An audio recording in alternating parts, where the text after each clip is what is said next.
Astaghfirullah. Assalamualaikum warahmatullahi wabarakatuh.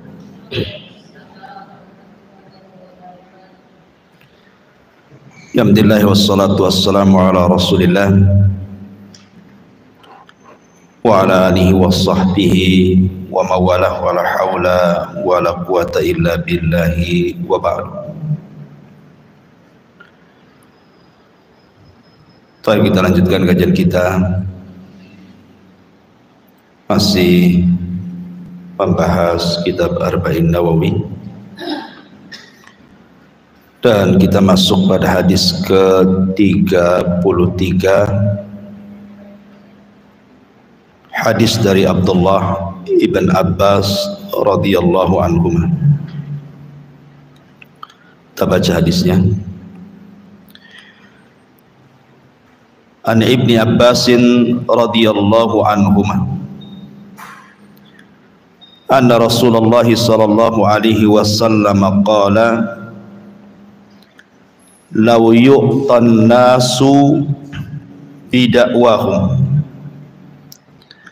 ladda'a rijalu amwala qaumin wa dima'ahum walakin al-bayyinatu 'alal mudda'i wal yaminu 'ala man ankar.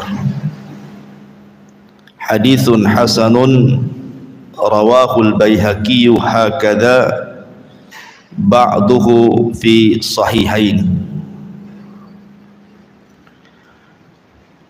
Dari Ibnu Abbas radhiyallahu anhuma,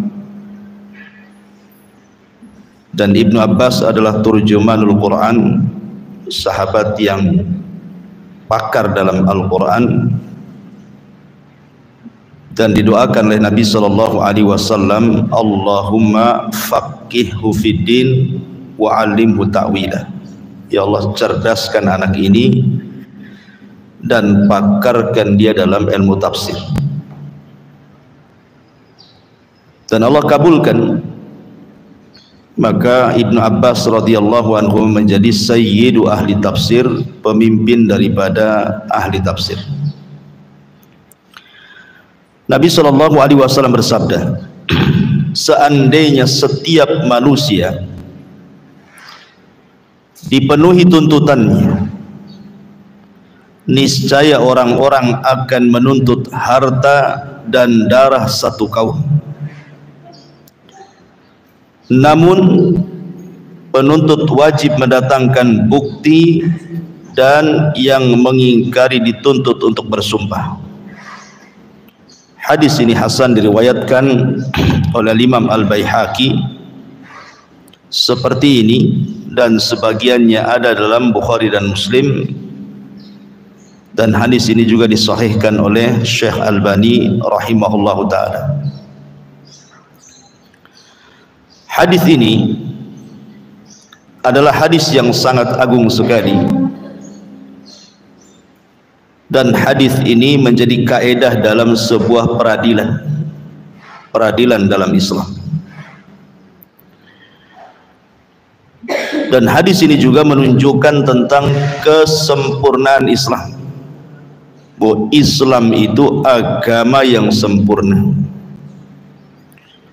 Di antara kesempurnaan Islam adalah menjaga hak-hak manusia, supaya harta mereka terjaga dan darah mereka juga terjaga. Itulah indahnya Islam, datang membawa penjagaan kepada harta dan juga darah dan yang lain. Taib, ma'asyiral muslimat yang dimuliakan Allah subhanahu wa ta'ala, hadis ini semakna dengan hadis yang diriwayatkan oleh Imam Bukhari, dikeluarkan Imam Bukhari, tentang kisah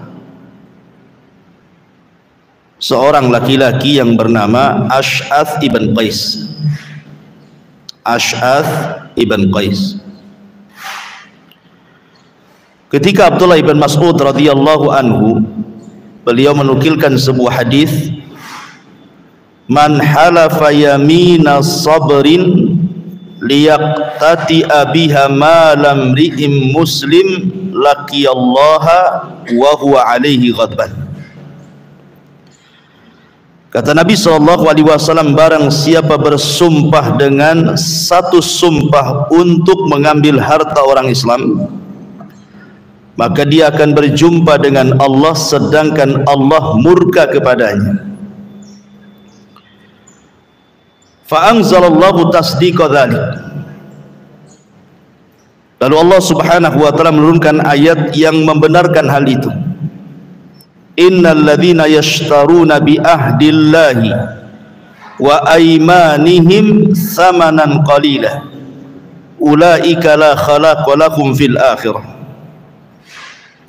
Sesungguhnya orang-orang yang menukar janjinya dengan Allah dan sumpah-sumpah mereka dengan harga yang sedikit, mereka tidak mendapatkan bagian pahala di akhirat. Qala fadakhalal Ash'ath ibnu Qais. Lalu Ibn Mas'ud bercerita, ketika itu tiba-tiba masuklah Ash'ath ibn Qais dan berkata, ma yuhaddithukum Abu Abdurrahman kulna kada wa kada. Qala fiya unzilat. Kemudian Ibnu Abdurrahman ataupun kunyah daripada Ibnu Mas'ud, Ibnu Abu Abdurrahman, mengatakan, Ibnu Abdurrahman mengatakan, Ibnu Mas'ud berkata kepada kalian, kami menjawab demikian dan demikian. Maka Ash'as berkata, ayat itu turun berkenaan dengan diriku. Kemudian beliau mengatakan, kanat li bi'run fi ardi ibni ammili. Maka Ash'as mengatakan, dulu aku mempunyai sumur di tanah anak pamanku. Qala Nabi sallallahu alaihi wasallam, bayyinatuka aw yaminuhu.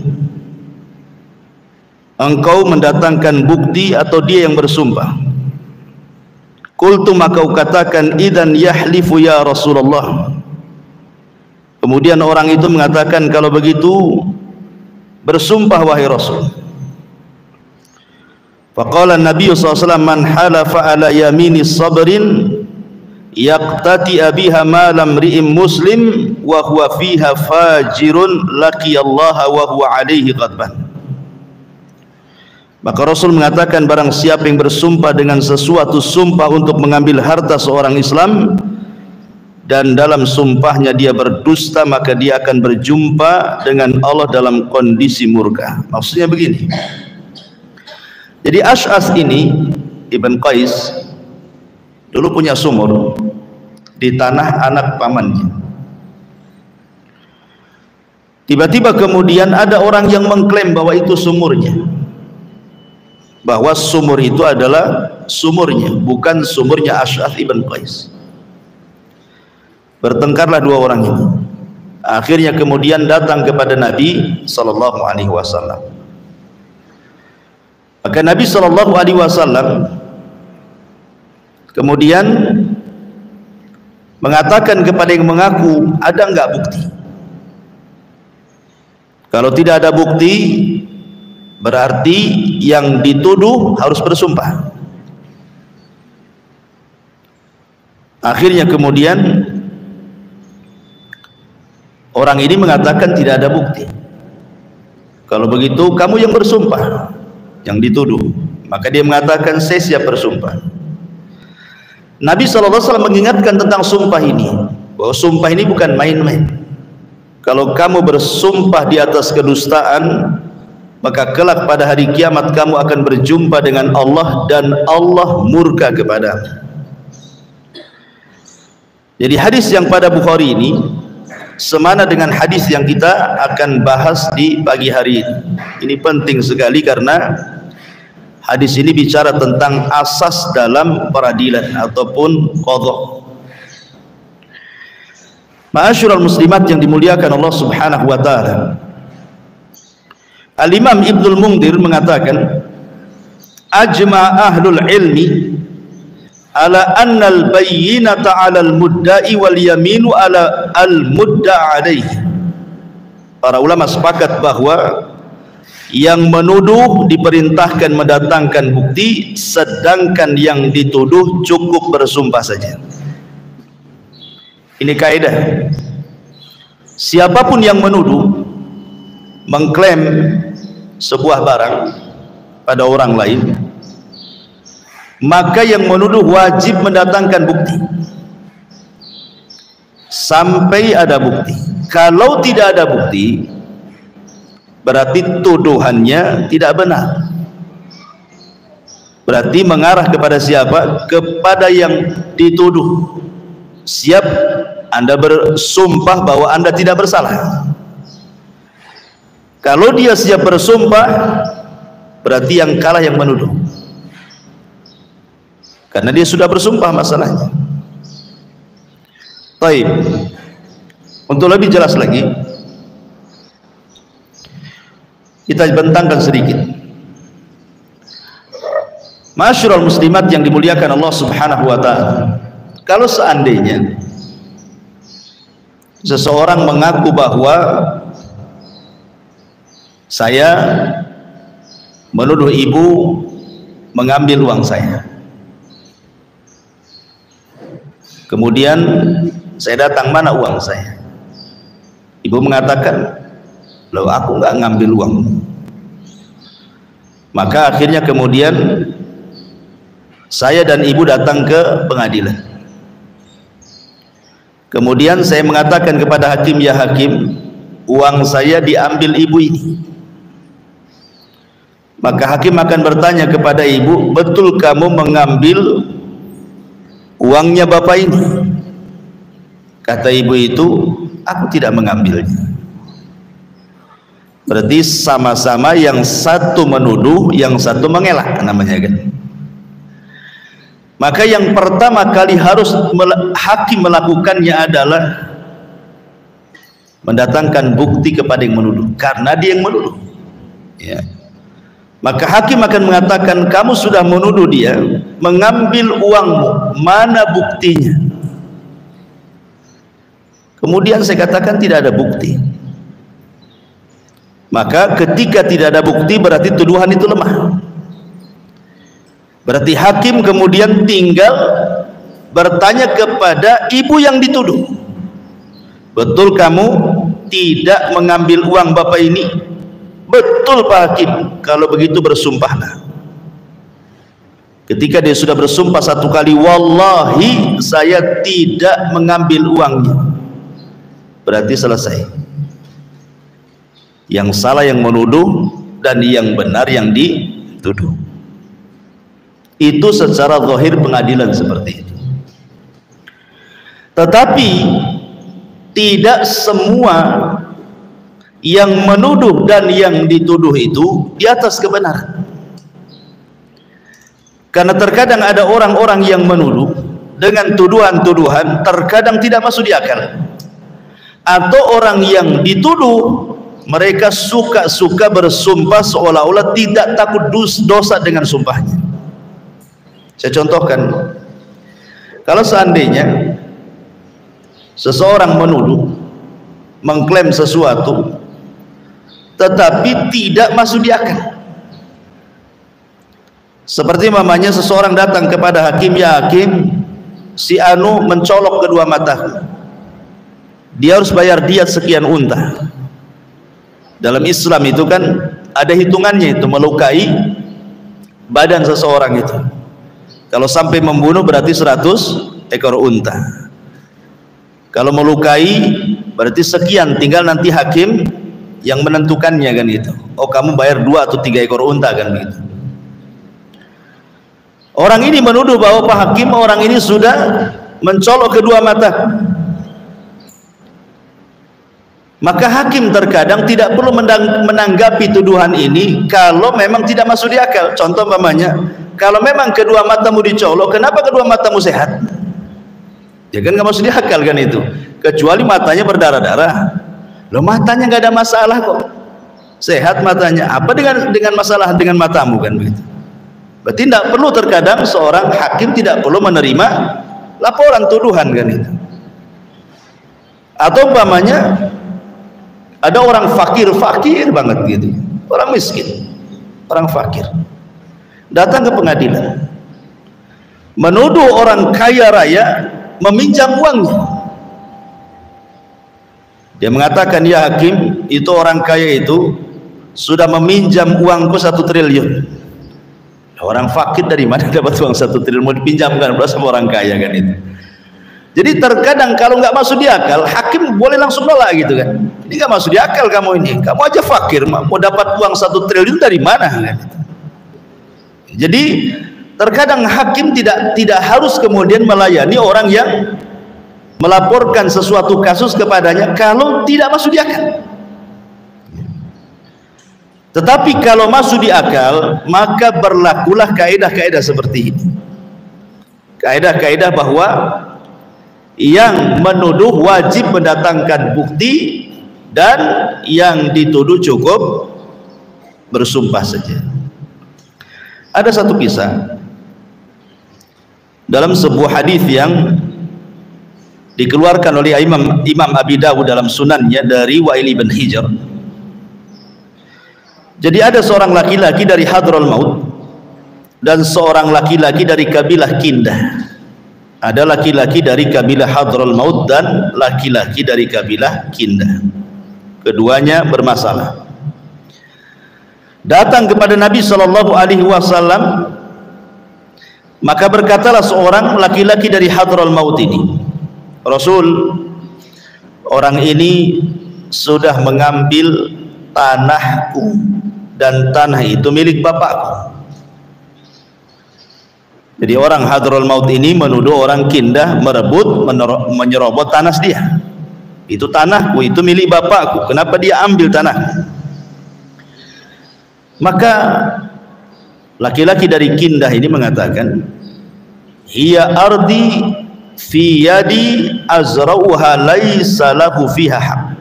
Enak saja, ini tanahku, aku sudah berladang di sini selamanya, kau ngaku-ngaku ini tanahmu, katanya. Akhirnya kemudian keduanya sidang di hadapan Rasul. Ini tanah siapa? Saling mengklaim. Yang satu mengatakan tanah bapaknya, yang satu mengatakan ini tanahku, aku sudah bercocok tanam lama di sini.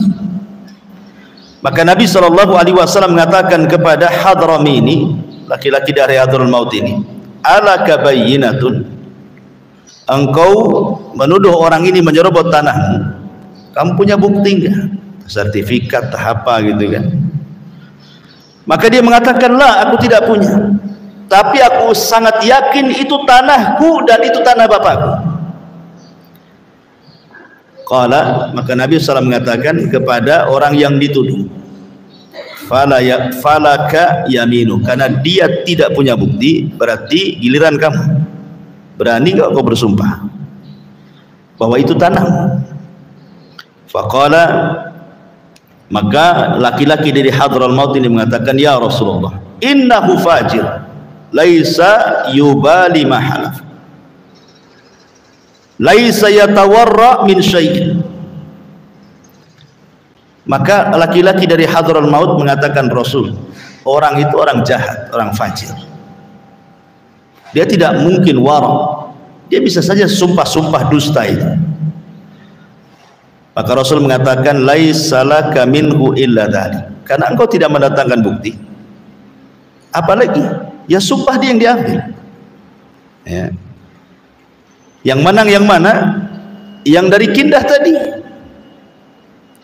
Walaupun yang Hadramaut ini orang saleh gitu ya, tapi kalau tidak ada bukti, tidak bisa kemudian mengatakan, Rasul, dia bisa saja bersumpah-sumpah dusta kan, tapi kan dia mau bersumpah. Sebab soal sumpah dusta itu bukan urusan dengan kita, itu urusan dengan Allah. Tapi seorang hakim itu hanya melihat dohirnya saja. karena dia harus menyelesaikan permasalahan. Hakim itu tidak tahu yang gaib. Kalau dia tahu yang gaib, tentu hakim akan mudah memutuskan, kan? Oh, ini milikmu, bukan milikmu. Tidak perlu ada bukti, nggak perlu ada saksi kalau tahu yang gaib. Hakim itu tidak tahu yang gaib, sehingga hakim itu hanya menghukumi dengan zahirnya saja. Dan sudah diletakkan kaidah-kaidah seperti ini. Makanya ketika Nabi SAW bersabda dalam sebuah hadis yang dikeluarkan oleh Bukhari Muslim dari Ummu Salamah radhiyallahu anha, Nabi SAW bersabda seperti ini, innama ana basyarun, saya ini manusia seperti kalian, wa innakum takhtasimuna alayya, boleh jadi kalian datang kepadaku berperkara, wala'alla ba'dukum ayyakuna alhana bihujjatihi min ba'di, boleh jadi di antara yang berperkara itu salah satunya lebih pandai bicara dibandingkan yang lainnya. Mungkin dia seorang pengacara gitu ya, pandai ngomong, bersilat lidah gitu. Kemudian Nabi SAW mengatakan, fa'aqdilahu binahwi ma asma, aku hanya bisa memutuskan apa yang ku dengar saja. Faman qadaitu lahu bihaqqi akhihi fa innama aqta'u lahu qit'atan minan nar, kata Rasul. Maka barang siapa yang aku putuskan kepadanya dengan mengambil hak saudaranya, maka itu sama dengan aku putuskan dia berhak mendapatkan neraka. Jadi Nabi SAW sendiri bukan hanya selaku Nabi dan Rasul, tapi dia juga hakim. Tapi Nabi pun tidak tahu yang gaib ya. Nabi ini hanya memutuskan apa yang didengar saja. Kamu alasanmu menuduh apa? Kamu yang dituduh alasanmu apa? Terkadang ada orang yang berani bersumpah dengan sumpah dusta di hadapan Nabi. Nabi tidak tahu kalau dia berdusta, kan begitu. Rasul itu hanya lihat zahirnya saja. Tapi Rasul mengingatkan, ingat, kalau sumpahmu kemudian dalam rangka mengambil hak saudaramu, maka sama saja kuputuskan kau masuk neraka. Secara hukum lahiriah dunia mungkin dia menang, tapi secara akhirat dia layak masuk neraka. Jadi Nabi SAW saja melihat zahir daripada orang yang berperkara. Ya, jadi apalagi hakim-hakim yang ada, jangan dikira hakim tahu yang gaib. Hakim itu memutuskan sesuai dengan bukti perkaranya. Lah makanya kemudian para ulama mengatakan bukti itu ada beberapa hal. Boleh jadi seorang hakim ketika ada orang yang berperkara dan datang kepadanya untuk diputuskan perkaranya, maka hakim akan meminta buktinya. Lah bukti ini ada beberapa macam. Yang pertama bisa saja dalam bentuk syahid, dalam bentuk syahadatu syuhud.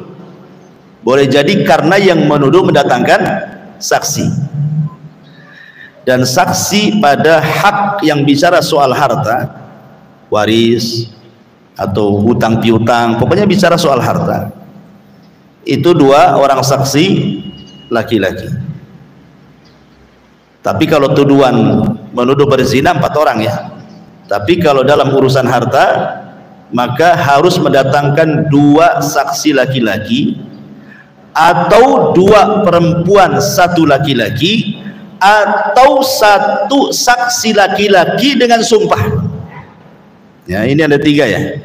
Jadi saksi itu dalam persidangan kalau berkaitan dengan masalah harta, warisan, hutang piutang, mengambil hak orang gitu ya, maka bukti itu bisa dalam bentuk saksi, dan saksi itu 1 bisa 2 orang laki-laki, 2 bisa 1 laki 2 perempuan, 3 bisa 1 laki-laki dan sumpah, dengan sumpah. Ini kalau saksi. Kemudian yang kedua, bukti itu bisa dalam bentuk al-awraq wal wathaiq al-mu'tamadah allati tathbutu haqqal mudda'i alal mudda' alaihi. Boleh jadi bukti itu dalam bentuk sertifikat, kalau mungkin tanah gitu ya. Ini saya punya sertifikat tanahnya, saya punya surat jual belinya, atau kalau dalam utang piutang ini ada perjanjian utang piutangnya. Ini notaris loh, notaris ini dan itu. Pokoknya bisa dalam bentuk perjanjian yang tertuang dalam kertas. Nah, itu bisa dijadikan bukti. Ini yang kedua. Yang ketiga, ataupun qarinah. Qarinah itu mungkin penguat dari segi yang lain. Mungkin dia tidak punya saksi, dia tidak punya bukti dalam bentuk kertas gitu ya, sertifikat atau semacamnya. Bisa dalam bentuk qarinah, mungkin ada perkara-perkara yang lain sehingga hakim memutuskan kebenarannya. Contoh umpamanya, ya, ada seorang ibu A mengejar ibu B. Ibu A ini teriak-teriak bahwa ibu B ini sudah mengambil jilbabnya. Sementara si ibu A ini tidak pakai jilbab. Sementara si ibu B ini punya dua jilbab, jilbab yang dipakainya dan jilbab yang dibawanya. Kan itu ya. Berarti di sini ada qarinah kan? Tidak mungkinlah orang itu pakai jilbab dirangkap kan gitu ya. Bisa saja memang itu jilbab orang yang tak pakai jilbab ini yang nuduh dia ngambil jilbabnya kan. Itu namanya qarinah namanya. Ya, bisa juga memang itu jilbabnya karena kuat, bisa menguatkan. Orang yang bawa jilbab dia mengatakan ini jilbab saya. Lah itu di kepalamu tuh jilbab siapa itu kan itu. Nah, berarti itu bisa juga dalam bentuk qarinah seperti itu. Atau umpamanya ada tukang bengkel motor. Contoh saja yang mudah ya, tukang bengkel motor. Kemudian bermasalah dengan orang tukang jual sayur. Ini tukang jual sayur ini bawa obeng. Kemudian tukang bengkel mengatakan itu obeng saya. Kata tukang sayur, ini obeng saya. Yang kuat yang mana? Masa orang jual bawang pakai obeng? Ya obeng punya bengkel kan itu. Itu namanya qarinah ya. Terkadang qarinah itu seperti itu. Tetapi ini bukan secara mutlak. Tetapi terkadang seorang hakim dia memutuskan sebuah perkara ketika tidak ada saksi, ketika tidak ada bukti dalam bentuk kertas, maka dalam bentuk qarinah biasanya. Dalam bentuk perkara-perkara yang lain yang menguatkan bahwa memang tuduhannya benar. Ya. Atau yang keempat, dalam bentuk i'tiraf, pengakuan. Umpamanya ibu bermasalah dengan ibu yang lain soal sepeda motor. Itu motor saya. Oh enggak, ini motor saya. Akhirnya kemudian ke hakim.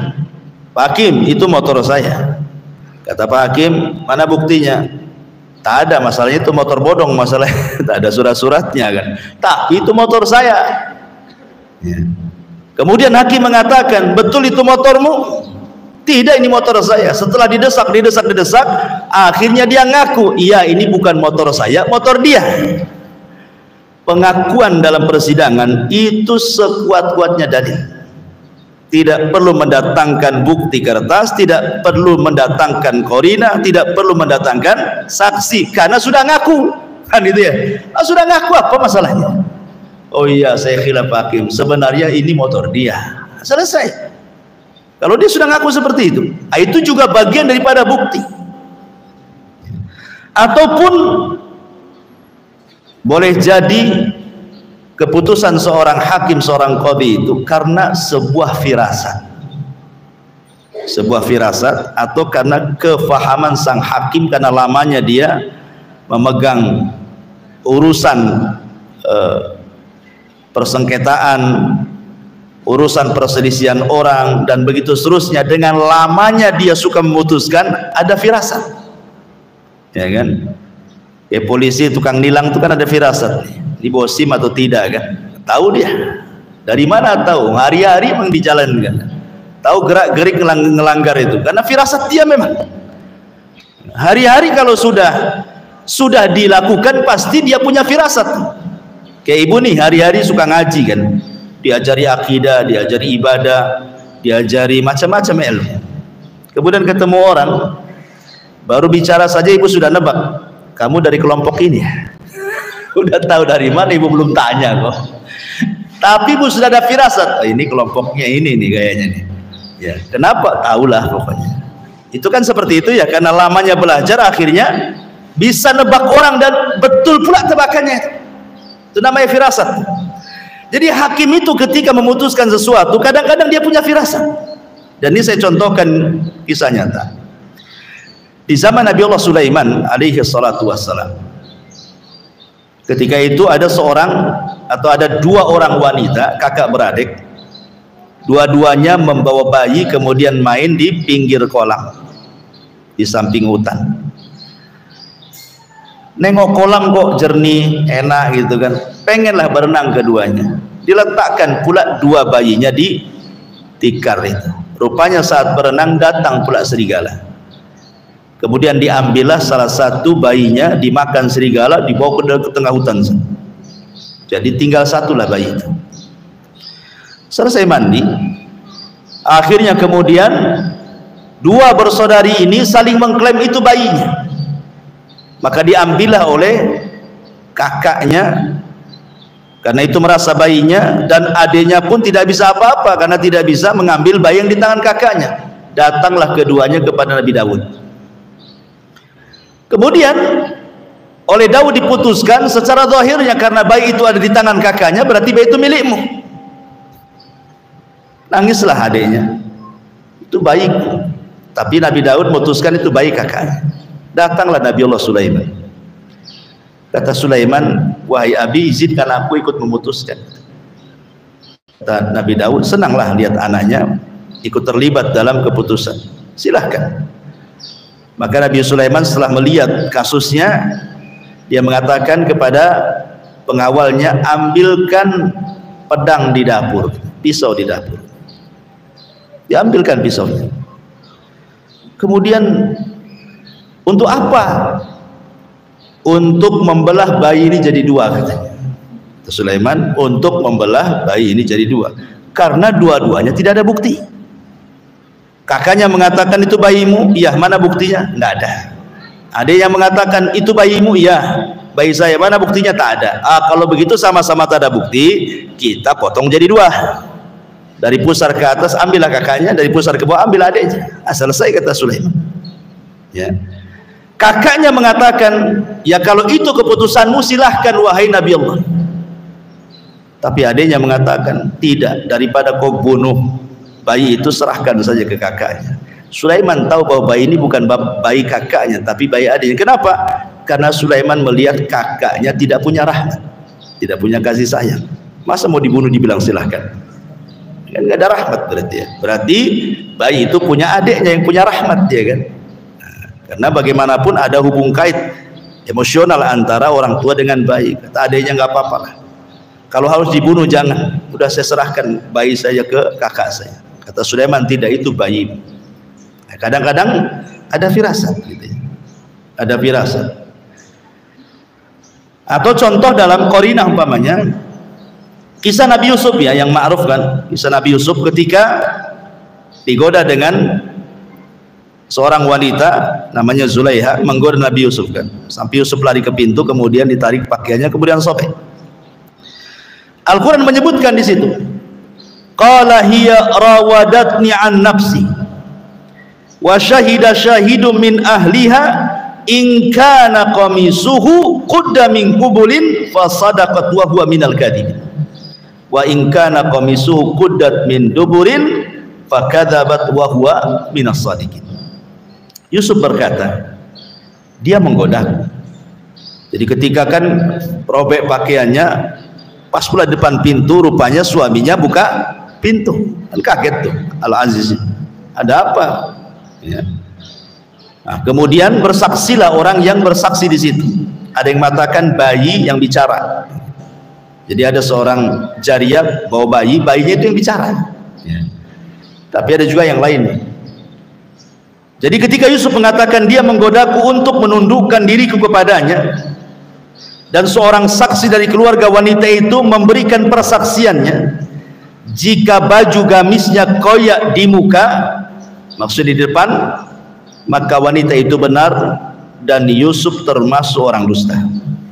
Jika yang koyak dari belakang, berarti Yusuf yang benar, wanita itu pula yang berdusta. Rupanya yang koyak bukan di depan tetapi di belakang, berarti Yusuf yang benar. Itu namanya qarinah juga ya. Dan itu kecerdasan orang yang mengambil keputusan ya. Ini juga bagian daripada bukti-bukti yang disebutkan oleh Nabi SAW, al-bayyinatu 'alal mudda'i, bahwa bukti itu harus didatangkan kepada siapa yang menuduh. Siapapun yang menuduh ya, maka dia wajib mendatangkan bukti. Ustadz, dia mengambil harta saya. Ustadz, dia meminjam uang saya sudah lama tak dikembalikan.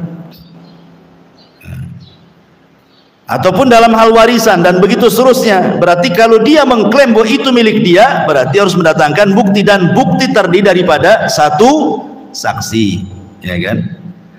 Atau dua dalam bentuk ya kertas gitu ya, perjanjian atau sertifikat atau apa gitu. Kemudian yang ketiga dalam bentuk i'tiraf, pengakuan, dan pengakuan itu sekuat-kuat bukti ya. Kemudian yang kelima firasah, kecerdasan seorang hakim. Kecerdasan seorang hakim dengan lamanya dia mengurus kasus manusia sehingga dia mampu membedakan mana yang hak, mana yang batil. Dan yang terakhir qarinah, karena adanya perkara-perkara yang lain yang bisa menguatkan bahwa tuduhan itu di atas kebenaran. Itu disebut al-bayyinah, bukti namanya. Baik. Kemudian kata Nabi SAW, wal yamin 'ala man angkar. Dan sumpah itu berlaku kepada orang yang mengingkari. Ustaz, dulu Ustaz pinjam uang saya 50 juta. Mana sekarang? Udah 2 tahun tak dibayar-bayar. Kata saya tidak pernah kok pinjam uang. Kapan itu? Mana buktinya? Tak ada. Berarti kewajiban saya harus cukup sumpah saja, demi Allah saya tidak pernah pinjam uang. Karena engkau tidak ada bukti, berarti saya tinggal bersumpah saja kan, selesai. Berarti itu hanya tuduhan saja. Tapi sekali lagi bahwa tidak semua sumpah itu di atas kebenaran kan. Ada memang sumpah itu di atas kebatilan. Kalau dia bersumpah di atas kebatilan, maka berlakulah kemudian firman Allah, sabda Nabi SAW. Apa kata Nabi SAW? Amma la in halafa ala malihi liya'kulahu zulman la yalqiyanna Allah wa huwa anhu mu'ridun, kata Rasul. Adapun kalau dia bersumpah atas harta milik orang lain untuk dimakannya secara zalim, maka dia akan berjumpa dengan Allah, di mana Allah Subhanahu wa taala akan berpaling dari dia pada hari kiamat dan Allah akan murka kepadanya. Karena dalam riwayat Bukhari, laqiyallahu wa huwa alaihi ghadban. Dia berjumpa dengan Allah dan Allah murka dengan dia. Jadi jangan main-main dengan masalah sumpah. Sekarang masalahnya begini. Kalau ada orang yang menuduh, tidak pula dia bisa mendatangkan bukti. Akhirnya hakim akan melihat orang yang dituduh, siap kau bersumpah, tak mau pula dia bersumpah. Ini dua-duanya nggak ada kan? Dia tak bisa mendatangkan bukti, orang yang tertuduh pula tak mau bersumpah. Karena ya boleh jadi kemudian dia tidak mau bersumpah sembarang-sembarang kan gitu ya. Dia takut dengan sumpah. Contoh umpamanya, ibu punya toko disewakan ke, kemudian kata ibu, bulan ini kok belum bayar? Yalah nanti bulan depan. Ya sudah, setelah bulan depan, ini sudah bulan depan nih, bayarlah sewaannya. Oh ya ba'din, nantilah bulan depan lagi. kasih bakdin saja, nanti sampailah 5 bulan. Kemudian dilaporkan ke mahkamah. Rupanya di tengah-tengah mahkamah dia pula mengaku dia sudah bayar, ya kan? Saya sudah bayar. Kemudian saya punya toko, enggak bayar dia. Kemudian ditanya sama hakim, mana buktinya? Buktinya bahwa engkau menuduh dia bahwa dia belum bayar, karena kan hanya omongan masalahnya kan, nggak ada bukti kan. Harusnya kan kalau mau bayar bulan depan kan buatlah semacam tulisan kan, bahwa kamu akan bayar bulan depan, tolong tanda tangan, nah gitu ya, itu jelas tuh. Kalau hanya ngomong-ngomong itu kan nggak ada bukti jadinya. Gimana caranya tuh? Akhirnya ketika tidak ada bukti ke yang menuduh, otomatis hakim akan mengarah ke yang dituduh kan. Betul kamu sudah bayar?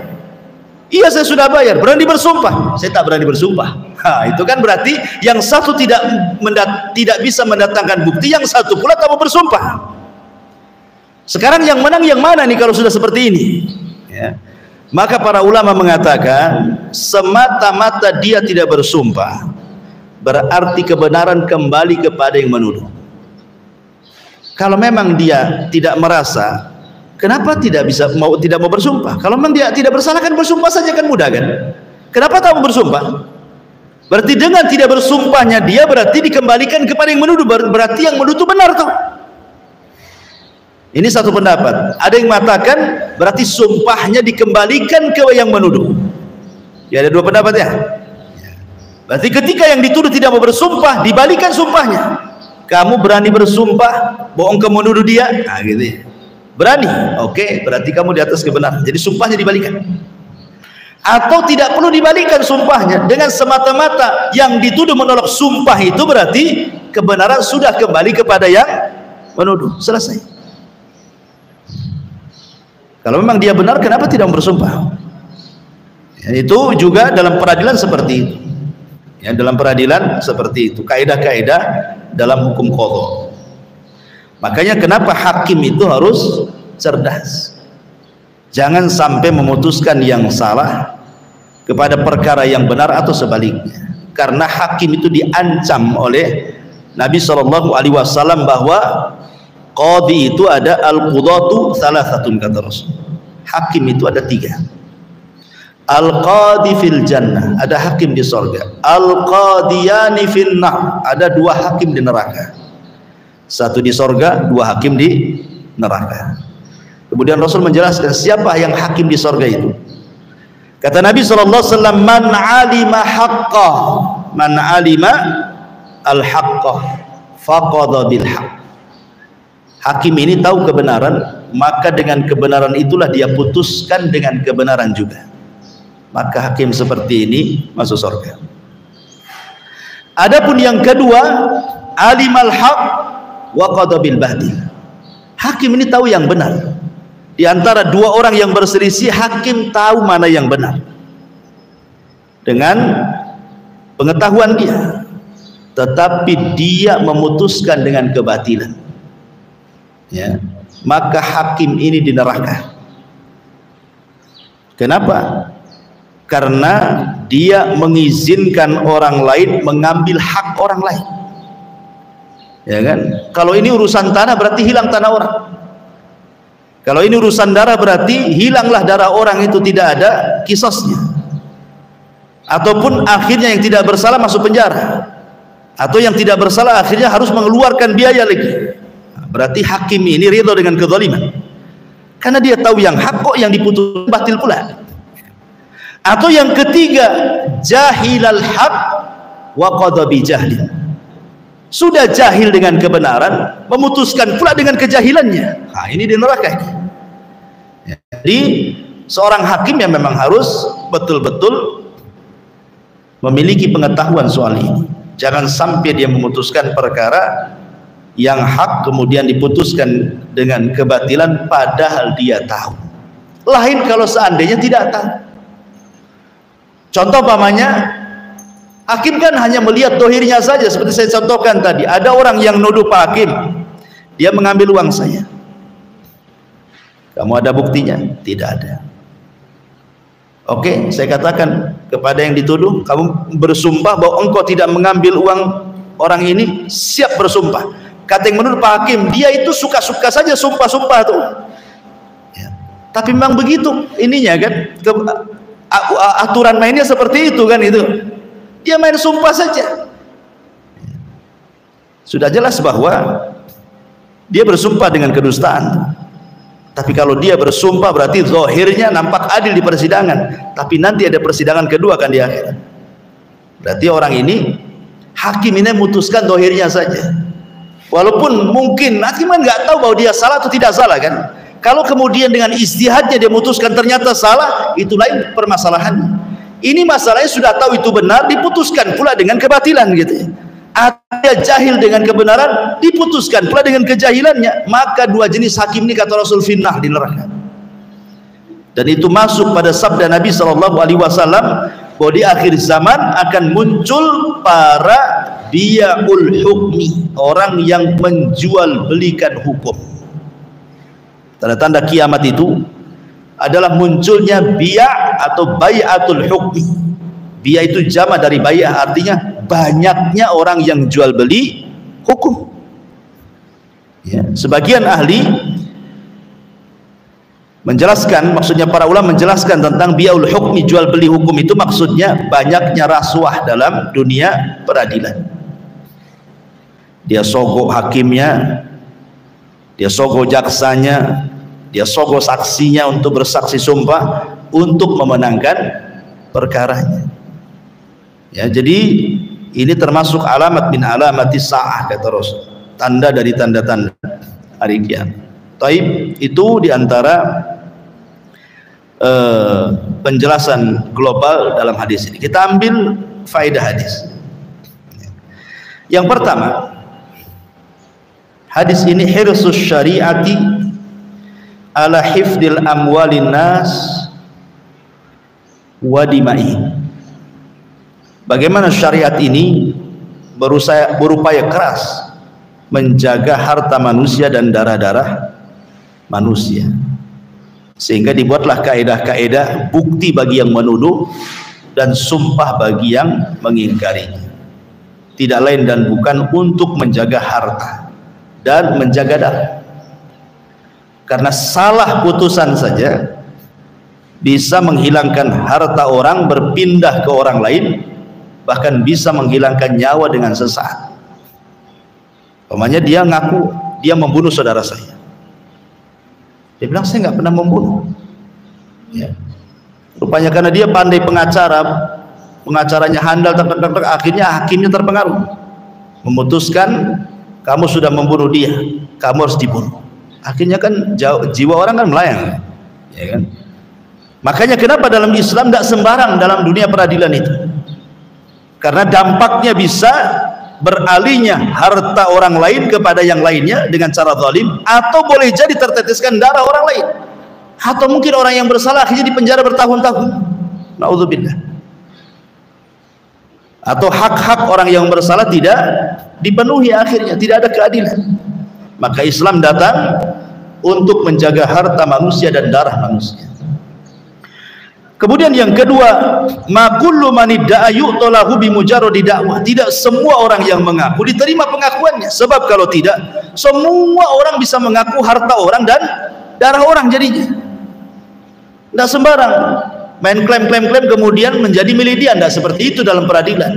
Harus datangkan bukti-bukti dulu. Kalau tidak ada bukti, kau hanya mengklaim saja, sebagaimana dikatakan oleh Imam Ibnul Qayyim rahimahullahu ta'ala bahwa setiap orang yang mengaku tanpa mendatangkan bukti, maka pengakuannya hanya hayalan. Ya. Setiap orang yang mengaku-ngaku tanpa mendatangkan bukti, berarti pengakuannya hanya ad-da'awi, hayalan-hayalan saja. Harus datangkan bukti. Ya. Kemudian yang nomor 3, man idda'a bisyai'in ala insanin fala budda lahu minal bayyinah. Siapapun yang mengklaim dengan sesuatu, maka diwajibkan mendatangkan bukti, dan bukti itu sudah tadi saya jelaskan, dari mulai saksi, bukti kertas gitu, qarinah, pengakuan, termasuk juga firasah dan begitu seterusnya.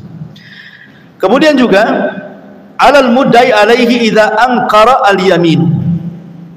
Seseorang yang tertuduh kalau dia tidak mengakui tuduhannya, maka dia harus bersumpah sebagai bukti bahwa dia berlepas diri dari tuduhannya itu.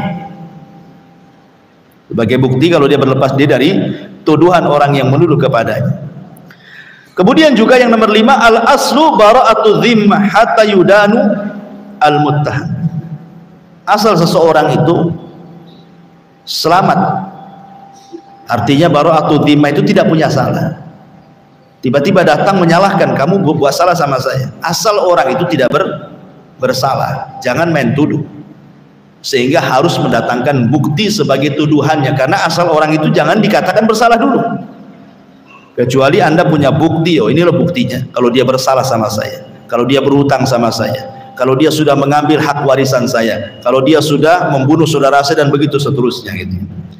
Kemudian yang nomor 6, yambanil qadi hukmahu ala ma yadhhar lah. Seorang qadi itu tidak tahu yang gaib, sehingga dia hanya memutuskan secara zahirnya saja. Secara zahirnya saja. Dia dengar apa kata si fulan, dia dengar apa kata si alan, kemudian yang satu mendatangkan bukti, yang satu bersumpah, dan begitu seterusnya. Kemudian dia pun memutuskan secara zahir apa yang didengar saja. Soal dusta yang didustakan oleh para saksi, oleh para tertuduh dan begitu seterusnya, atau yang menuduh dan begitu seterusnya, itu urusan dia dengan Allah. Ada peradilan yang lebih adil di sisi Allah Subhanahu wa ta'ala. Tapi seorang hakim itu hanya memutuskan dengan zahirnya saja dan dengan firasat serta kecerdasannya saja. Kemudian juga alal hakim an yabdula juhdahu fi mas'alati. Seorang hakim dituntut untuk sungguh-sungguh dalam menangani sebuah kasus, jangan tergesa-gesa. Makanya ada hadis yang mengatakan la yaqdil qadi wa huwa ghadban. Tidak boleh seorang hakim memutuskan sebuah perkara dan dia sedang marah. Ya, habis bertengkar di rumahnya dengan istrinya, langsung dia berangkat ke pengadilan. Pengaruh istrinya masih ada tuh di pengadilan tuh. Nggak bisa dia memutuskan, lagi emosi, jangan memutuskan. Biasanya kalau lagi emosi tidak akan adil dalam putusannya. Atau hakim nih mau berak, mau kencing, kebelet, nggak bisa. Ini otaknya lagi error, kencing dulu, berak dulu, baru balik lagi ke persidangan. Ya, jadi kalau otaknya lagi error, jangan memutuskan sebuah perkara. Ya. Kemudian juga anal yamin alal mudda alaihi mutlaq, bahwa sumpah itu diberikan kepada alal mudda alaihi, kepada yang dituduh secara mutlak. Kemudian juga la yuhkam li ahadin bi mujarradi da'wah. Seorang hakim tidak boleh menghukumi hanya semata-mata pengakuan saja. Tidak boleh. Siapapun ibu dapat curhat dari kawan, tidak bisa langsung ditelan. Ya, karena kaidah ini berlaku di masyarakat. Ada laporan, tidak bisa langsung ditelan laporan itu. Ya, ada buktinya enggak? Kalau nggak ada buktinya, jangan pula ibu menguatkan gara-gara perkoncoan bahasanya, pertemanan gitu ya. Kemudian juga asy-syari'atu ataupun al-qadi la yahkum bi ilmihi innama yarji ilal bayyinah. Maka seorang hakim tidak boleh memutuskan dengan pengetahuannya, tapi yang lebih dulu adalah menghadirkan bukti-buktinya. Ya, pengetahuan, firasat hakim itu nomor 2, bukti dulu yang diutamakan. Ya, kemudian ghalabatu zulmi wal kadhibi ala katsiri minan nas. Bahwa di dalam dunia persidangan itu sudah ma'ruf bahwa banyaknya zalim, banyaknya dusta, itu sudah ma'ruf, apalagi persidangan yang jauh daripada persidangan seperti persidangan Nabi SAW yang merupakan hakim yang paling adil gitu ya. Di zaman sekarang tentu lebih jahat lagi, karena Nabi SAW yang mengatakan bahwa akan ada muncul hakim-hakim yang di neraka tadi kan, yang mengetahui yang hak tapi memutuskan dengan kebatilan, atau jahil dari kebenaran dan memutuskan dengan kejahilannya. Ini diantara faedah. Tetapi begini juga ya, dalam memutuskan perkara itu terkadang tidak ada yang salah, tidak ada yang menang. Terkadang seorang hakim itu dituntut untuk mendamaikan. Ya. Jadi tidak mesti oh ini dizalimi langsung diputuskan dengan kezalimannya. Terkadang seorang hakim harus melihat kondisi. Tidak mesti ini salah itu benar. Ya. Tapi bagaimana mendamaikan? Contoh pamannya di zaman Nabi Sallallahu Alaihi Wasallam. Jadi ada seseorang Muslim berselisih dengan orang Yahudi di pasar, di keramaian orang. Di situ banyak orang Islam. Tiba-tiba kemudian Muslim ini bermasalah dengan orang Yahudi, dan seorang Yahudi ini tiba-tiba bersumpah atas nama Musa, ya, seolah-olah melecehkan Nabi. Dia mengatakan walladzi istafa Musa 'alal bashar, demi yang telah mengutus Nabi Musa di atas semua manusia, ya, seolah termasuk juga Nabi kan gitu ya. Cuman kan tidak disebutkan di atas Nabi, cuman di atas semua manusia. Ya, berarti Nabi juga masuk di situ kan begitu. Jadi orang Muslim ini emosi lah, tampar dia. Ya. Kemudian mengatakan bahwa Nabiku jauh lebih tinggi dibandingkan Nabimu.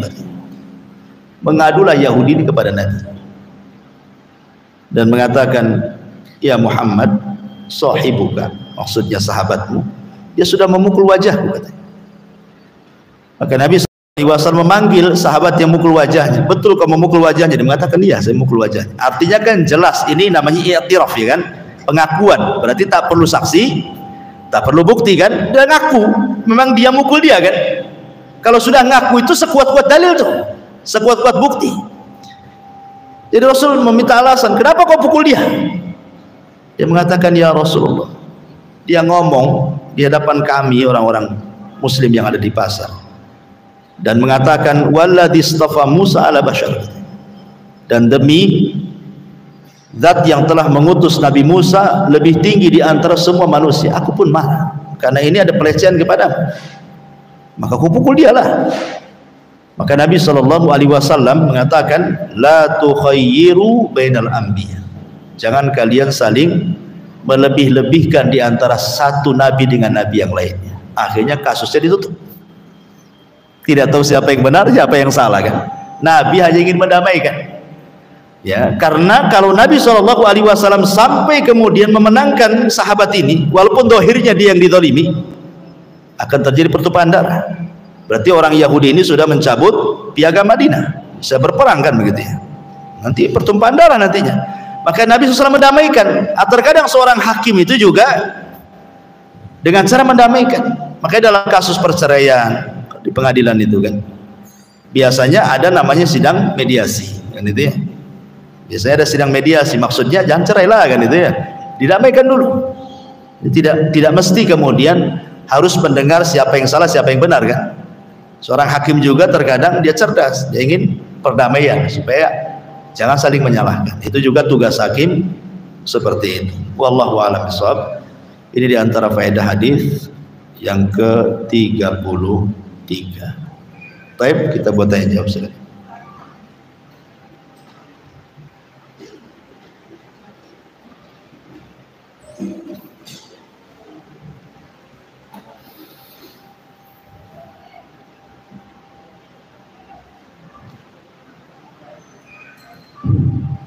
Bismillahirrahmanirrahim. Assalamualaikum warahmatullahi wabarakatuh. Waalaikumsalam. Ustaz, ini jikalau memang kejadian sebenarnya ada saudara kita yang dia berada di lingkungan pemerintahan yang dituduhkan sama dia korupsi, sementara badan BPK kamu sebelumnya sudah memeriksa dia bersih, tidak terbukti korupsi, data-datanya lengkap.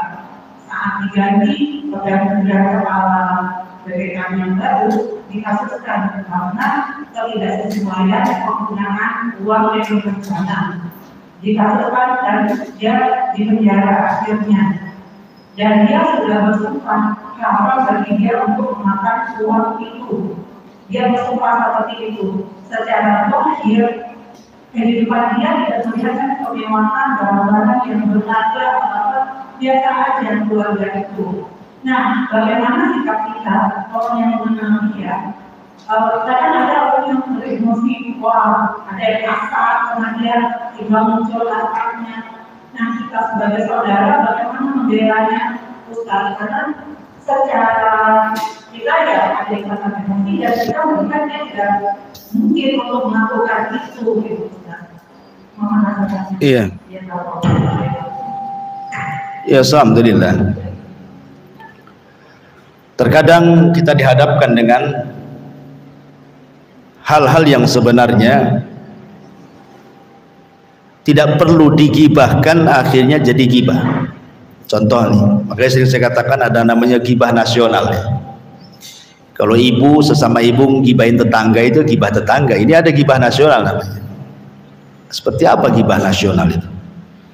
Contoh namanya si A ini tertuduh korupsi. Si A tertuduh, dia seorang pejabat tertuduh korupsi. Belum disidangkan saja, terkadang sudah ramai karena media. Ya kan, semua orang bicarakan si fulan korupsi, si fulan korupsi. Padahal belum disidangkan kan.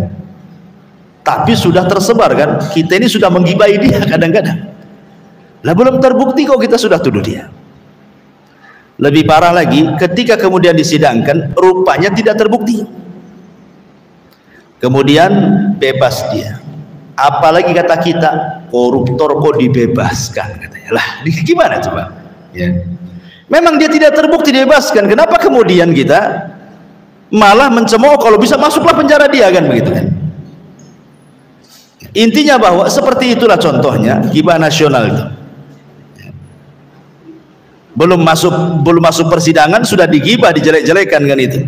Ketika sudah masuk persidangan kemudian divonis bersih, kemudian kita katakan masa koruptor dibebaskan, kan jadi aneh jadinya kan. Dan sudah jelas-jelas tidak terbukti. Makanya kita sebagai orang awam itu sebaiknya diam saja. Ya, sebaiknya diam saja, tidak boleh ikut-ikutan. Kalau seandainya pun dia terbukti korupsi kemudian dipenjara, lalu kita menjelek-jelekan dia ibu ya kan. Jelek-jelekan dia, hak apa hak ibu kepada dia kan itu? Urusan dia dengan Allah itu. Urusan dia dengan Allah Subhanahu wa taala, dia akan bertanggungjawabkan semuanya di hadapan Allah, dan azab di hadapan Allah jauh lebih besar dibandingkan azab kita di dunia. Ya, boleh jadi ada orang yang mengatakan bahwa ya biar dia merasakan adab sosial katanya kan, adab penjara tidak lebih pedih daripada adab sosial katanya. Kalau dibicarakan orang kan malu dia akhirnya. Adab di hadapan Allah jauh lebih besar dibandingkan adab sosial. Intinya bahwa saya tidak paham undang-undang di negeri kita, apalagi undang-undang soal korupsi. Ya. Apakah orang kemudian penyalahgunaan anggaran atau penyalahgunaan jabatan dan begitu seterusnya itu masuk dalam kaidah-kaidah yang mereka bentuk itu bagian daripada korupsi itu kan? Ya kita tidak paham. Ya. Tapi yang jelas bahwa kalau memang dia tidak terbukti, tidak ada bukti bahwa dia korupsi, kan jelas tadi dalam persidangan Islam itu kan. Dia dituduh oleh orang bahwa dia korupsi seketika menjabat. Lah yang menuduh itu kan wajib mendatangkan bukti. Wajib mendatangkan bukti. Ya. Kalau dia mengatakan haram bagi saya untuk memakan uang korupsi, ya kalau diucapkan di persidangan, maka itu kan nanti hakim yang mengatakan kau siap bersumpah bahwa kau tidak korupsi. Sebenarnya sederhana peradilan Islam itu. Ya. Sederhana sekali di peradilan Islam itu. Kalau yang pihak menuduh tidak membawakan bukti, kan tinggal kembali ke yang dituduh kan. Kalau dia bersumpah tidak makan, selesai urusannya sebenarnya. Kalau dia sumpahnya berdusta, dia makan, tapi sebenarnya dia itu menutupi sehingga dia berani bersumpah palsu, itu besar lagi dosanya di hadapan Allah. Jangan lagi bicara soal ini. Rasul mengatakan ada 3 orang yang tidak akan dilihat Allah, tidak akan diajak bicara Allah, tidak akan disucikan Allah. Bagi mereka azab yang pedih. Salah satunya apa? Al-munafiq sil'atahu bihalifin kadhib. Orang yang ingin melariskan dagangannya dengan sumpah palsu. Orang yang ingin melariskan saja dengan sumpah palsu, lihat azabnya. Tidak dilihat, tidak diajak bicara, tidak disucikan. Bagi mereka azab yang pedih. Gimana lagi dalam sebuah persidangan? Ya kan? Makanya sumpah ini jangan dibuat main-main gitu maksudnya. Ya. Karena sumpah itu bukan untuk main-main. Sumpah ini untuk serius. Ya. Makanya kenapa iblis untuk menguatkan kalau dia orang baik di hadapan Adam, dia bersumpah. Wa qasamahuma inni lakuma lamina nasihin. Iblis mengatakan, demi Allah Adam, aku ini orang baik. Aku ini orang baik. Kenapa Allah larang untuk kau dekat-dekat pohon itu? Karena kau nanti jadi malaikat. Atau kau makan tiba-tiba kau dikekalkan di sorga. Ya. Atau kalau kau makan begini-begini, pokoknya digambarkan kesenangan. Jadi Adam ini termakan was-was. Oh boleh juga, kenapa yang nggak boleh dekat-dekat? Rupanya itu pula katanya. Rupanya Adam tidak paham bahwa itu adalah sumpah palsunya iblis. Dia berani bersumpah. Dan Adam ketika itu kan tidak menyangka, tidak mungkin di sorga, di alam malaikat ada bersumpah untuk kedustaan, karena itu baru pertama kali ada orang bersumpah di atas kedustaan iblis. Rupanya sumpah-sumpah iblis ini menjadi warisan kepada para peniaga-peniaga yang tidak jujur. Dipakai pula ini senjata iblis ini. Makanya Rasul mengatakan al-munafiq sil'atahu bihalifin katib, bahwa ada orang-orang yang tidak akan diajak bicara, tidak akan dilihat, tidak akan dibersihkan, bagi mereka adab yang pedih. Salah satunya orang yang jualan untuk melariskan, tega-teganya dia bersumpah dengan sumpah palsu, apalagi dalam dunia persidangan. Tapi kalau dia tidak bersalah, kemudian dia dizalimi sampai masuk penjara, ya ketahuilah bahwa dia mendapatkan pahala besar di hadapan Allah kalau dia mau sabar. Ya karena dia di pihak yang dizalimi kan gitu ya. Kalau betul-betul dia dizalimi, berarti dia sebenarnya orang yang dizalimi itu secara agama dia menang dibandingkan orang yang zalim. Kenapa?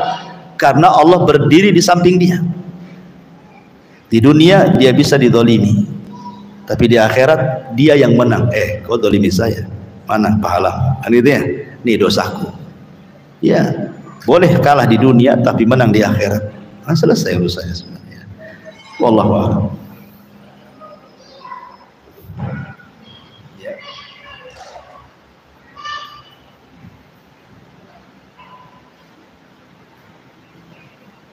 Bismillah Ustaz, kalau ada begini, itu terbukti nampak di sisi sampai kembali, terus dijual sama harga. Karena kalau ini menjadikan untuk itu ada bukti yang berbeda jika tapi itu maling itu namanya gibah sama maling. Iya, tapi kalau itu memang tidak ada buktinya. Gak pakai cadar kan? Tidak, jadi dia itu nanti juga terkenal nanti. Gak apa-apa kalau menggibahi penjahat supaya untuk semacam kehati-hatian, gak apa-apa. Gak apa-apa kita menggibahi orang jahat supaya jangan seperti dia. Gak apa-apa. Seperti tokoh-tokoh sesat dalam agama umpamanya kan. Siapalah tokoh sesat Syiah umpamanya di negeri kita, sebut namanya, itu kan gibah, supaya jangan sampai ikut aliran itu. Oh ada preman di sini, kita sebut namanya si Anu, ya. Nggak apa-apa, supaya anak kita jangan seperti dia. Ya kalau kemaslahatannya untuk kebaikan tidak ada masalah. Tapi jangan kemudian berlebihan. Cukup umpamanya dia mencuri apa, itu aja yang dibicarakan. Jangan kemudian berprediksi, oh jangan-jangan itu yang sebelah yang hilang motor dia juga yang maling. Mana otaknya, padahal mungkin dia maling sendal saja. Akhirnya berprediksi kita ini, otak kita kemana-mana. Ya.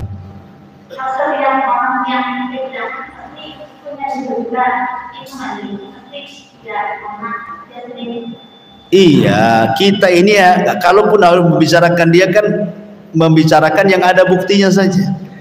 Yang di CCTV itu dia nyuri sendal. Kenapa pula dituduh nyuri motor? Nah, kan begitu mamanya kan? Ini sebelah kehilangan motor.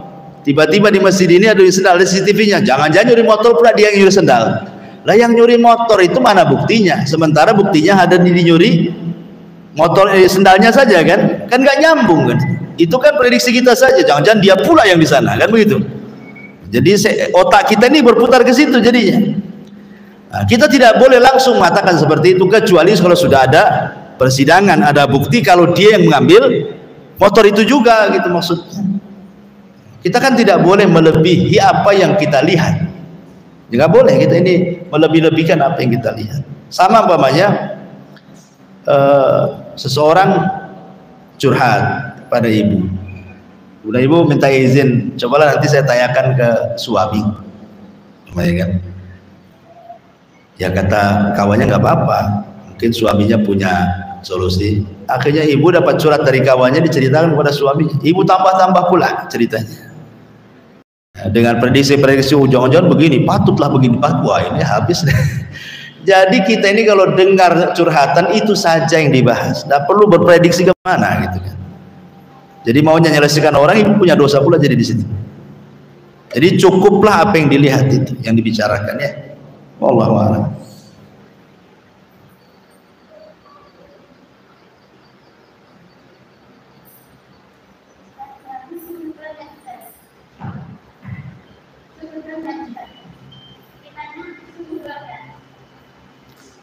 Ya suudon jelas, tidak boleh suudon itu. Kalau kita ini membicarakan, umpamanya tadi kan ceritanya orang yang maling kena CCTV, itu maling apa? Yang kena CCTV itu maling apa? Maling ayam? Hah?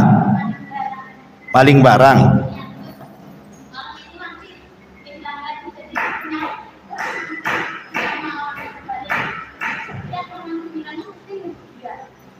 Iya, setelah ditangkap nggak orang itu?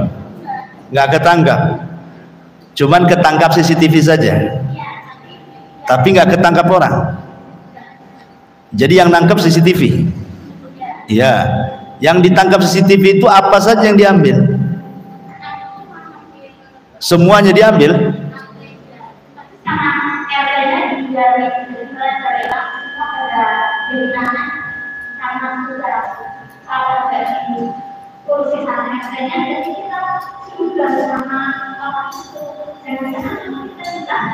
Suudonnya sama PRT-nya atau sama maliknya? Oh, saya kira suruh sama PRT aja kerjasama pula gitu kan? Karena ada Bu di perumahan sana, maliknya kerjasama sama satpamnya, kan ada juga tuh. Ya, maling kerjasama sama satpam ada juga kejadian itu di Batam Center itu.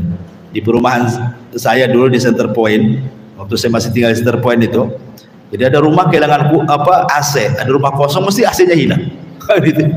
Akhirnya setelah ketangkap rupanya kong kali kong pula dengan satpamnya di situ kan yang menjaga keamanannya.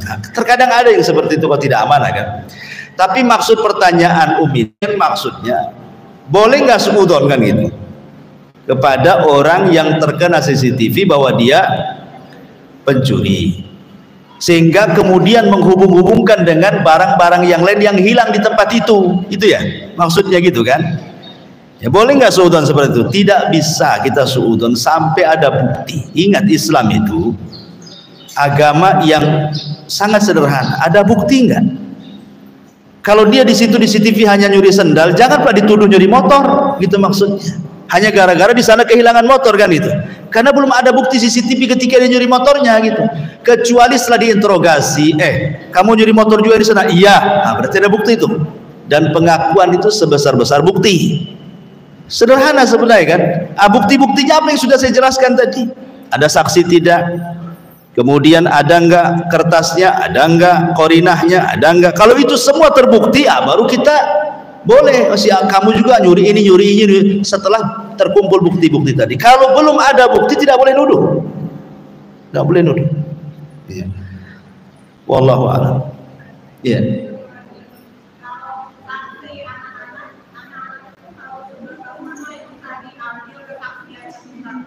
Persaksian anak-anak.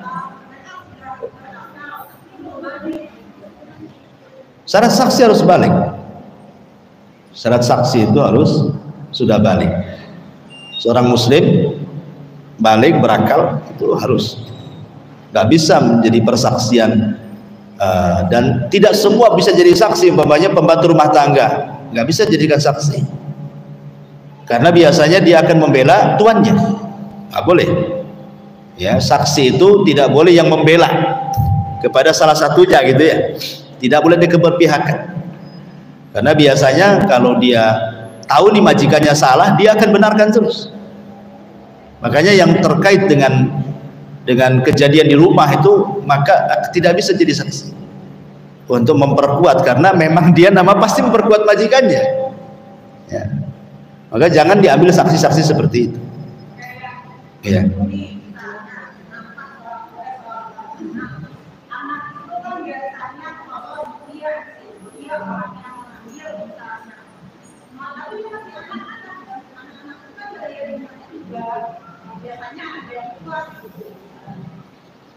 Iya, paham. Kadang anak-anak itu ada yang sifatnya mumayyiz, sudah dewasa, umpamanya suami mukul istri di depan anak-anak, ya kan?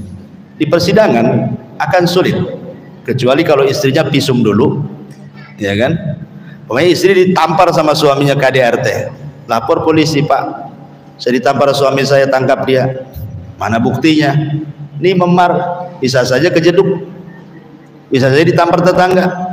Nah, gitu ya, kan nggak bisa, kecuali pas kejadian langsung pisum. Ini Pak pisumnya jelas ada, kan makanya penting kan saksi, makanya bukti kan harus ada berupa kertas ya, entah itu bukti pisumnya atau apa kan. Nah kalau ngaku-ngaku begitu saya nggak bisa ya. Boleh jadi mungkin anak-anak itu sebagai penguat itu mungkin bisa, hanya sekedar penguat, tapi tidak bisa jadikan sandaran. Setelah ada bukti pisum itu anaknya polos, betul, nah ibumu dicekik, iya dicekik, nah, ya, mungkin lah. Tapi kalau jadikan sandaran kan tidak bisa, saksi kan harus sudah akil balik kan, nggak bisa anak-anak kecil jadi saksi. Wallahu a'lam. Ya. Waalaikumsalam. Anak mau tanyakan Ustaz, apa ancaman bagi seseorang bagi seorang yang mempengaruhi orang lain? Contoh ya Ustaz, ketika seseorang sudah mengenal sunnah, belajar, tetapi dia belum memahami sepenuhnya tentang sunnah tersebut. Nah, ketika dia ada musibah, contohnya misalnya ada kematian di rumahnya atau ada meninggal, dia sudah niatkan di hatinya bahwa aku akan buat acara meninggal ini sesuai yang aku ketahui. Namun karena dia itu di lingkungan yang bervariasi model orangnya, terus ada satu keluarga yang datang ke rumahnya mengatakan bahwa mengadakan tahlilan, mengadakan bacaan yasin itu wajib katanya. Itu nggak boleh begitu di dalam Islam, itu wajib.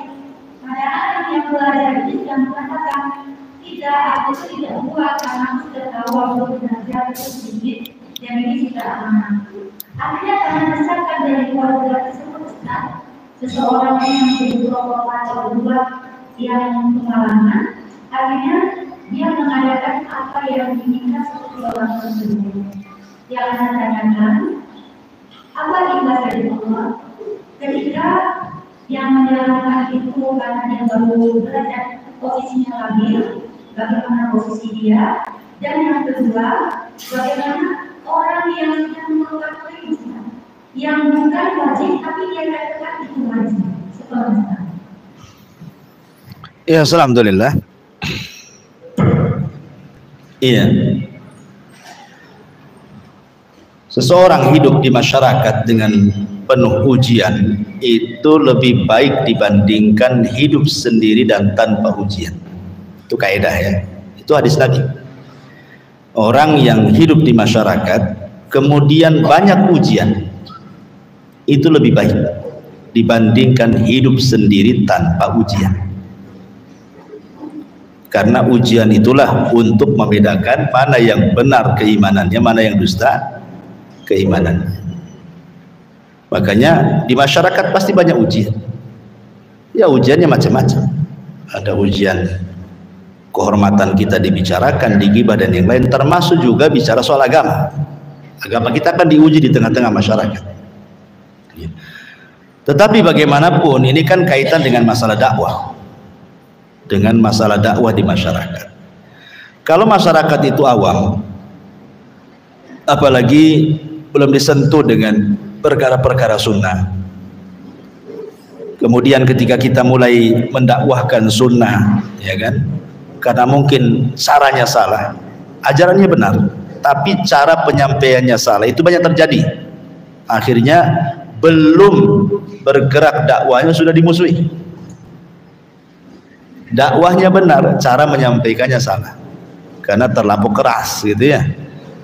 Makanya Rasul juga diingatkan dalam Al-Quran, walau kunta faddan ghalidhal qalbi lan faddu min hawli. Kalau seandainya engkau keras wahai Muhammad, mungkin orang-orang itu sudah lari dari kamu. Artinya di situ ada kelembutan. Sekarang berhadapan dengan masalah kasus tadi. Sebenarnya kasus tadi itu kan melihat kepada madarat dan maslahat. Dalam satu keluarga, si A minta ini tidak ada ritual seperti ini, si B mengatakan harus ada ritual seperti ini. Ini kan bertolak belakang, satu ke timur, satu ke barat. Ya, satu sunnah, satu menyelisih sunnah umpamanya kan. Maka kita selaku yang kemudian ingin berusaha menerapkan hukum Allah ada di situ dan hukum Rasulnya, harus pandai juga melihat maslahat dan madarat. Kalau saya ngeyel, akhirnya kemudian terjadi gesekan dengan keluarga sampai terputus silaturahim, berarti namanya mencegah kemungkaran, mendatangkan kemungkaran yang lebih besar namanya kan. Lah, mencegah kemungkaran itu jangan sampai mendatangkan kemungkaran yang lebih besar. Minimalnya kemungkaran yang sama aja tak boleh. Mengingkari sebuah kemungkaran, datang kemungkaran yang sama tak boleh, apalagi kemungkaran lebih besar daripada itu. Maka di sini kan ada tiga perkara. Kalau maslahatnya lebih besar dibandingkan madaratnya, lakukan, jangan dihentikan, tegakkan yang benar. Tapi kalau madaratnya lebih besar dibandingkan maslahatnya, ya memang melaksanakan yang sunnah maslahat, tapi madaratnya besar, nantinya akan bertengkar begini, maka jangan dilakukan. Bahkan bisa sampai tingkat haram melakukannya. Kenapa? Karena mendatangkan madarat yang lebih besar. Kalau 50-50 bagaimana? Ini setelah dipandang-pandang 50% maslahatnya, 50% madaratnya. Di sini pun ada kaidah ulama, darul mafasid muqaddam ala jalbi al masalih. Tetap mencegah adanya kerusakan lebih diutamakan dibandingkan mengambil maslahat. Daripada saya berkonflik dengan keluarga, ya sudahlah, terserah kalian. Yang penting saya sudah sampaikan ini nggak benar. Gitu maksudnya ya. Yang penting kalau kita tidak bisa menguasai, maksudnya kan menguasai acara itu namanya ingkar mungkar dengan tangan, ya kan, menguasai acara. Tapi kalau tidak bisa, cukup dengan lisan saja. Saya sudah sampaikan ini nggak benar, ini yang benar. Ya. Kalau dengan lisan pun nanti tersinggung, nanti malah kemudian jadi ribut, jadi rame gitu kan. Ya sudah, dengan hati sajalah, dengan mengingkari ini acara nggak benar nih. Akan begitu tingkatan-tingkatan. Adapun kepada orang yang kemudian oh ini wajib gitu ya, ya karena kalau dia orang awam ya biarkan saja. Ya, nanti diskusinya kalau selesai acara. Ya, kalau lagi ada acara malah bertengkar di situ kan gak enak juga. Apalagi acara-acara duka gitu kan gak etis gitu ya bertengkar dalam acara-acara seperti itu. Nah, kalau selesai acara baru kita datang. Kamu mengatakan wajib itu dari mana dalilnya? Kalau dia datangkan dalil, alhamdulillah, berarti itu ilmu baru bagi kita kan. Tapi kalau dia tidak mendatangkan dalilnya, ya kita tuntut jangan sampai dia berfatwa seperti itu lagi. Ya itulah tugas kita sih, menasihati saja. Dan tidak memaksa orang untuk seperti kita. Nggak boleh kita memaksa orang seperti kita. Karena Nabi SAW saja tidak punya wewenang memaksa orang lain seperti dia kan. Rasulullah yang menyampaikan. Kalau taufik itu milik Rasul, tidak ada orang kafir, orang Quraisy, semua masih Islam. Tapi buktinya pamannya aja kafir. Tapi kan Rasul sudah berusaha mengajak kan. Allahu a'lam. Tapi saya kira cukup karena ada acara. Subhanallah bihamdika, asyhadu an la ilaha illa anta astaghfiruka wa atubu ilaik. Allahu ta'ala. Assalamualaikum warahmatullahi wabarakatuh.